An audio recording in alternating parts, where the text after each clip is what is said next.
मानव इतिहास का रुख ही मोड़ दिया है आज रूस ने, क्योंकि बुरेवेत्सनिक का सफल परीक्षण किया जा चुका है। और ये कितनी बड़ी बात है, इससे आप अंदाजा लगाइए कि इस धरती पर इसके जैसा कोई हथियार नहीं है। रूस पहला ऐसा देश है जिसने ये टेक्नोलॉजी ना सिर्फ हासिल करी है बल्कि इसका सफल परीक्षण भी कर लिया है। और ये है क्या?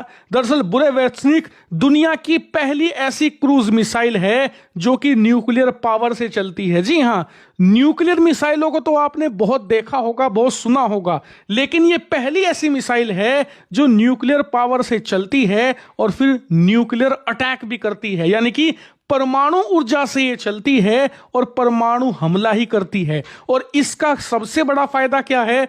Unlimited range. मतलब ये मिसाइल अगर एक बार रूस ने छोड़ दी तो ये धरती के लगातार चक्कर काटती रहेगी। इसकी कोई रेंज नहीं है, कोई सीमा नहीं है। ये अनलिमिटेड वक्त तक हवा में रह सकती है और जब रूस का मन हो कि किसी देश पर इसे गिराना है तो उसे कुछ नहीं करना, सिर्फ बटन दबाना है, मिसाइल को इंस्ट्रक्शन देने हैं और ट्रैजेक्टरी सेट करनी है। उसके बाद उस देश पर यह मिसाइल इस वेग से गिरेगी कि वो देश इसे संभाल ही नहीं पाएगा। और इसीलिए आज टेस्ट सफल होते ही इसे दुनिया की नंबर 1 मिसाइल का खिताब भी मिल चुका है। और ये कितनी बड़ी बात है, इससे अंदाजा लगाइए कि इस मिसाइल को बनाने में रूस के कई दर्जन नहीं सैकड़ों साइंटिस्ट मारे गए हैं। जी हाँ, और एक बार तो जो ये न्यूक्लियर इंजन इन्होंने बनाया था इसमें एक्सप्लोजन हो गया था, जिस वजह से रूस के एक बड़े इलाके में रेडिएशन भी फैल गया था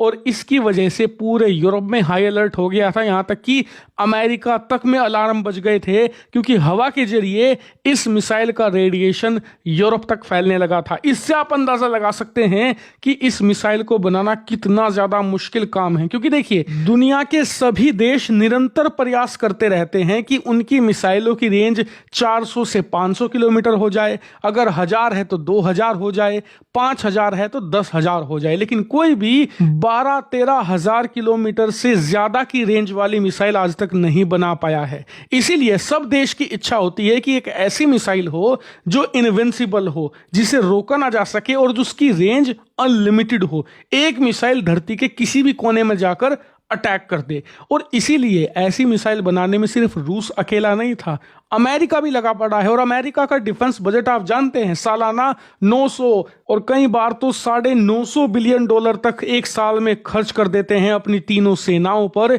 लेकिन वो भी बुरेवेत्सनिक जैसी एक मिसाइल नहीं तैयार कर पाए, ना ही इसकी टेक्नोलॉजी हासिल कर पाए हैं। लेकिन रूस ने पहली बार कम बजट के बावजूद एक ऐसी मिसाइल और ऐसी टेक्नोलॉजी हासिल कर ली है जो इस धरती पर किसी के पास मौजूद नहीं है। और आपको बता दूं, ये पहली बार नहीं है जब मिसाइल रेस में रूस आगे निकला है। इससे पहले हाइपरसोनिक मिसाइल बनाने वाला देश भी रूस ही था पहला। रूस से पहले किसी ने नहीं बनाई थी। यहां तक कि आज भी दुनिया के सभी देश ट्राई कर रहे हैं, लेकिन कोई भी रूस की तरह हाइपरसोनिक मिसाइल नहीं बना पाया है। यानी कि मिसाइलों के मामले में रूस मीलों आगे है पूरी दुनिया से। और जो ये नई मिसाइल उन्होंने बनाई है बुरेवेत्सनिक, जिसका मुकाबला करने की कोशिश करते रहेंगे यहाँ पर अमेरिका, चीन या बाकी देश, लेकिन मुझे नहीं लगता कि आने वाले 10-15 सालों तक भी कोई ऐसी टेक्नोलॉजी हासिल कर पाएगा, क्योंकि बहुत हार्ड है इसे बनाना। और इसीलिए इस पर तो एक स्पेशल वीडियो लेकर आऊंगा मैं, जिसमें मैं विस्तार से इसके पूरे प्रोग्राम के बारे में जानकारी दूंगा। कब शुरू किया था, कब इसमें दुर्घटनाएं हुई, उसमें क्या क्या हुआ, सारी चीजें विस्तार से जानेंगे, किस तरीके से अटैक करती है। इसीलिए चैनल को जरूर सब्सक्राइब कर लेना।